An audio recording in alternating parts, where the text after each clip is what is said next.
Hi ladies and gentlemen, and welcome to another talking video. For those that don't like them, it's probably a good idea that, well, I don't want to tell you to go, but I don't want to bore you. But for those that's into the tubes, and there's a few up and coming people on my tube here, and you are growing. You are growing. I can see that you're growing. I'm definitely making a dent in you, aren't I? Well, it really is in me, folks. It's stopping me eating. I'm telling you, it's really bad. Anyway, I'm really chuffed about the manual that I've drawn, but there is a major mistake on there that probably no one's wrote in yet. I can see that you're paying attention because my mate Glenn were looking at the traces last night, and Glenn says one of them's out of face to the other one. I thought, wow, that lad's paying attention. I didn't even notice it myself. And I'll tell you about the amplitude problem and all that we had in other video. But anyway, the problem is I should have drawn a ground here. The negative of the speaker, yes, it goes to negative just like this, but really it also goes to ground as well. Right, the transformer must have a deck, basically, right, and as you can see there is no deck, and it'd get that from speaker, it'd just go ground. So I'll put one on. I'll draw an emblem of me to deck. It wants one of them theoretically. But anyway, another thing that's had to change now is this power supply now is had to be wired in a different manner again. It's had to be wired now just like it would be if it were in that pie. So in other words, my two ACs get rectified by my EZ81. An EZ81 in my case, because I will be running two amplifiers, so for the test I've got to keep it same. So an EZ81, AC comes in from my variac. Same again, positive and negative come out. The only difference is here now. So positive goes into capacitor, negative as well, and then the positive and negative directly positive makes its way up to that input there. Now the reason why it took me a day, half a day, to suss out where I want to break all this, where I want the power amp to meet the preamp, etc. when it comes to supplies. Now, do you remember in one of my videos I said I want a separate power supply in a different box. I want a completely separate power amp out at way of the preamp, but I want the preamp in a different box altogether. So I want the preamp that immediately just marries up to my power supply that I've set for it, where the fuse and the protection is going on here, right? Whatever rectifier I decide to use in future is irrelevant really at this stage, but the fuse and the protection and the filtering, because I'm going to add some extra mains filtering, will go there, either the input or the outputs, right? Then I want a lead, nice lead made up, that will plug into the back of the preamp, that will supply the preamp with HT. What? No AC for your heaters? No.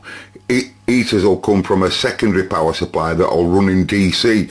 So I'll run my heaters on here on the EWC83 in DC, while he gets his AC from his power supply, whichever I make, and he also supplies the two outputs with the AC, right? Now you'll notice that this is the bird's nest scenario. I'll show you all what's involved, and now I've had to alter it now. So now, because I've incorporated the audio transformer, now it's different now. Now I've got that red positive from that cap coming into centre tap, and then this output here at one end at centre tap will come up and go through my resistor, which is WW wire wound, and it's 5%. I'll give you what values later he is. Now he theoretically is the feed resistor for the whole circuit, right, apart from the AC chain. So that's why he's beefed up for current and wire wound, because he's the one that's really supplying all the guys, right? So then that supply then comes back, goes through this, like, which you can look at it whichever way, whether it comes from here or whether it comes from cap, whichever, don't really matter. But because of them guys, the cap, because now he goes to that end and he goes to the other tapping on the cap, There's two caps in here, remember. So one of them's filtering just the mains and the other one's filtering the secondary supply. You can look at it like that, and you can look at him as though he is. So he's, in a way, the main supply as well. He is, but you know what I'm saying. So he comes in now, and transformer's got all his titty on centre, and then he comes in. Now the PA state, if you look at it, it's got all its DC conditions there. So that was the perfect place to break the PA, and a perfect place to add my point for my power supply when I break it up for preamp. So my preamp will get its HT and it'll go straight there. And in this case now, remember this is 2 diagrams, that's only half of the ECC, so now it's supplying another one of them completely. So now all of this lot now will be back perfect again, you know, proper supplies. And that's the case, that's how it is. But the only difference is I've only added one power amp on one of the valve holders I like, and I'm going to be using him. I'm not going to move stuff around, folks, because these parts are the original parts and I don't want to break no off until I get it all laid out, you see. But you can see me transformer now, just one of them, of course. So now this is just single-ended, and just same as it was before, and you just see the other feed resistor I've left on, but it connects to nowhere. It would normally drive up the transformer, you know, but at the moment it's doing this one. And I'm running into its normal speaker, which is soldered straight to normal connections as there would be. Everything's just as this follows here, right? Now, also I'd like to apologise on the video when we powered the preamp up there. I was telling you for long enough that there was a difference between amplitude. Well, there was. We could clearly see that there was. The problem wasn't in there at all, folks. The problem were here. On each different channel input there, you've got the amplification gain, and then you've got your variables where you can switch to one position and then variably that position, if you like. Well, they should always be in the cal position, right? Otherwise your voltages, what you're looking at, are meaningless. Well, what had happened as I've moved it into this position, putting it up here, I must have knocked one of them, and basically I'd got one of the gains set wrong. So once I realised that, then corrected them and set them to the same amplitude again, presto, the ECC83 was perfect on both sides. Same amplitude exactly, you'll see for yourself. Now another thing, and I need to say this because I'm sentimental, me folks, that's why I always mention that meter is my meter. It's no one else's, it's not Sean's, it's mine. Sean give me it, but I always call it Sean's meter. I just like to do, it's nice, you know. And this is George's ECC83. When I bought that radiogram, if you remember, it had a yellow print in. This is the white print, and this is one of the ones that my mate George sent me in Ireland. Just thought I'd tell you that for all the viewers. So they just also like to mention that the first ever valve stereo preamp I ever woke up in my life on my own accord was George's ECC83. How about that? It's something to say, innit? Right, so now I'm going to wake up same again. I'm going to give my ECC83 some heater, and because he's independent to the other guys, you know, he'll just wake up on his own. So I can tell my heater's running by current it's demanded. Right now I'm gonna put this power in the table. I'm gonna give it. What am I on there? 2 feet. I'm going to give it some titty there, folks. I'm going to give it some titty there, some big titty going in. Right, I'm just going to turn it on. I can clearly see current being demanded as the PA's up and rolling soon, you see. Now this again is just going to look at the positive supply that's on the red as soon as rectifier starts making out. So we'll have a look at you, because he's going to show us anode supply at EL84, which is coming up all the time. It will do. I'll turn down you. Right, so HT is coming in at about 230 volts there, making its way to the anode of the ECC83 is about You know, it will do as conduction starts, it will go down. Just give me a bit more love on table, please. You can see my current now, because for obvious reasons, circuit's having some work to do. So that's the current from the mains. I don't know whether that's connected right just yet. Now let's give it some titty then.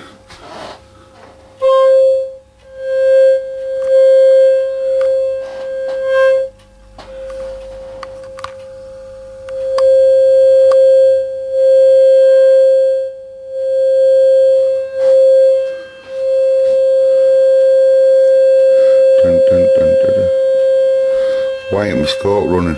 Oh, excuse me, let me just fix this connection, it's alright. Right, so what you got there, folks, now? Oh, do you mind, give up. Deafening me. Let me just look at everything, folks. That's my current of the whole circuit regarding supplying the HT to the preamp and the HT to the 1PA, right? This is my cleanness of the idle. Right, what it's seeing is a right little bit of tone. I should do you this on a night because you'll be able to see things better. It's 10 to 3. Anyway, so let me just show you what I think I've got. I don't think you've got a ground, have you, lad? Oh, let me just work it. No, it ain't got a ground on that, folks. I've got something wrong. I wanted him to look at what they call it. Oh, it's come off. It's come off, that's why. I'll watch that, kid, because there'll be some titty on there.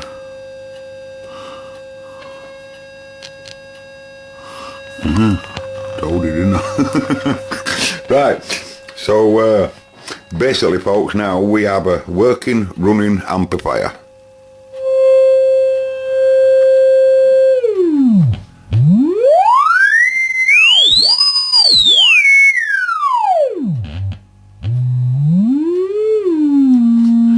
That's looking at preamp outputs left and right.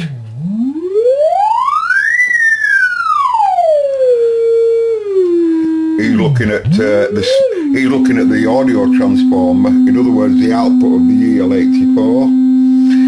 He's looking at the anode voltage. The anode voltage that is supplying the EL84. As you can see, 180 volts. He's telling us that 200 volts is being made at the rectifier. So that 200 volts is going in now to this cap. Like I say, one supply is going up here and then getting brought down in the order that I told you. You know, so that's why you see a much lower voltage, i.e. 92 volts on the ECC83's anodes. Like I said before, you know, he's hardly doing any work, you see. Or George's ECC83. But again, if I were to... yeah, mother with a snowblower. It's quite hot. Just as hot as you'd expect. Heater supply current is just under its 300. And we're just under the voltage, so obviously that's why. That's brilliant. And it's just excellent, ladies and gentlemen. Now then, the reason why by the way, this is spotlessly clean, by the way. I've done some testing on it, and I wanted to mention something, but I've forgotten it. But basically, what I'm going to do now, folks, right? I'm going to put some audio input into it for the first time, because all it's been listening to is that.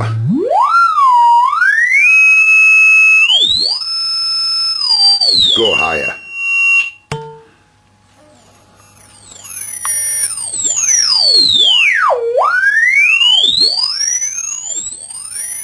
See how amplifier starts really petering out when I get really right on it. You've got to be careful, you know. You can damage equipment very easily by putting a tone in that an amplifier can't cope with. I once blew a pair of Wharfdale Diamond bass mid-range to pieces by playing with an amplifier and an audio generator. I took it back to Wharfdale, and Wharfdale says to me, he says, "What have you been doing with that?"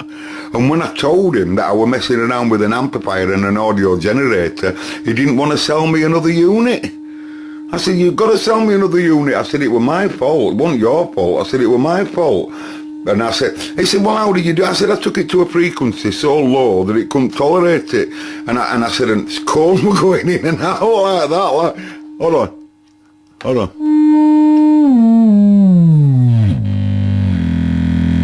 Let's see, buddy.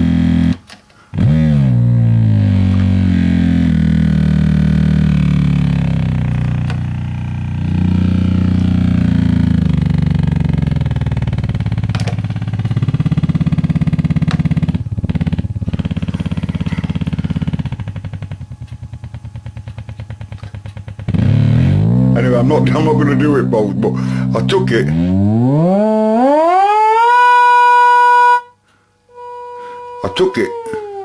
I took it to a frequency, right, that it wasn't meant to go, and it was going like that, and I was watching it, and all of a sudden it just stopped, and I realised I'd fucking put so much power on that I couldn't hear the frequency as it was going so low, but really I was burning speech coil out, giving it too much titty.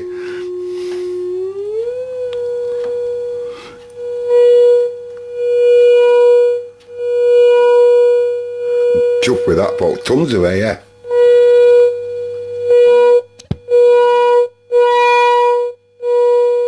Right. So anyway, thank you, input. Now I turn input off and look how clean it is.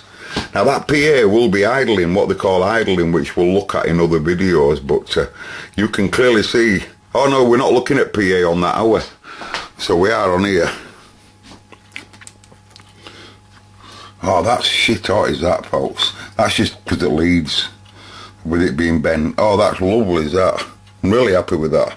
Now then, so I'll power it down now. Now, the thing is, I want to play you some music. And I'm going to tell you something, and I don't care whether you believe this, I swear it's true. Over a period of time, over about a year, maybe 2 years, there's something strange been happening to me. Well, I'm sure you're aware.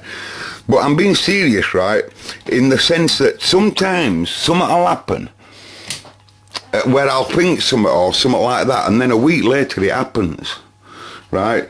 Deja vu or whatever they call it. It isn't deja vu, but you know what I mean? Hindsight, I don't know. Give it a perfect example, right? If you notice when I were talking about the manual, I said Yazoo is coming in at this level. You heard me say that. I know you did, because Fred meant better comment on it, but and then you heard me say when Tony turns his Yazoo up, blah blah blah, right? Well, Yazoo, right? Yazoo is, in my opinion, was just an outstanding group that got together really quick. And how they got it, and I know a lot about them, you know, and it's a fella on the keyboards, he's amazing. He really is, how he can think of catchy tunes so fast. I just think we're brilliant. And I was fascinated by everything that they did. Depeche Mode, Fertile Sharky, Yazoo, Erasure. Not so much Erasure, but much more the others. You know, certainly Yazoo and, yeah, you know. Anyway, when multi-mod 2s were really the big in thing, a friend of mine that lived in Etmanwyke or Batley, a lad called Stephen, cricket ball, Steve. Mate, he's a good old friend of mine, goes back years ago. I told him, I said, have you heard that new record that's in charts, Only You by Yazoo? He said, oh yeah. He said, I've just been out today, Bandy, and bought the album upstairs at Eric's. I said, have you really? I said, what's it like? And he keyed his mic on his Turner Plus 2U and played me this track, right? He played me this track that I'm going to play you, and I was captivated. You've got to understand, I'm listening to that on the other end of a multi-mod 2, and I was captivated by it. You know, I was captivated by it. When I was listening to it would have been tidier than that, but I just, you know, musically how everything seems to fit together. It were all one-handed stuff, but he could find a way, could bring some fitting all. There were no space. That's what they call it. They call it no space for anything else. He found a way to find everything in, and I'll let you listen to that. Anyway, I went out and bought the album. Then I was getting into audio, whether it be Valve or whatever, solid state, and my mate Ginger, the hi-fi man, were going to have a demonstration of, at that time, some of the finest speakers that Lynn, the people that met the famous record deck, that Lynn ever made. And the speakers were called Lynn Isobaric. I think I'm saying that right, Lynn Isobaric. And a really expensive speaker. I think, I don't know, 3 and 5 grand, something like that. And my mate were told that he can bring a friend with him, and he can bring any music he wants with him. And we're going to the bestest hi-fi shop in Bradford at that time, which is my main city, and that were Eric's of Bradford. They were the ones that used to sell all the Reeboxes and stuff like that. They were a proper hi-fi shop. Peter bought his Lynn from there. Anyway, so me and Peter found ourselves, kid you not, listening to the album Yazoo upstairs at Eric's on an LK1 Lynn preamp and an LK2 Lynn power amp, a Lynn LP12 with all its gummies, bestest arm and all of that, on a couch that was specially made for sound, i.e. no vibrational parts or all like that, on a pair of Lynn Isobaric speakers, listening to the album upstairs at Eric's by Yazoo, and we was upstairs, me and Pete, in a proper demo room upstairs at Eric's. I'm telling you, it's true. Don't care what you believe, it's true. Right, so I believe that if I play this track in this video, it will immediately get thumbs down. So I'm not going to do that.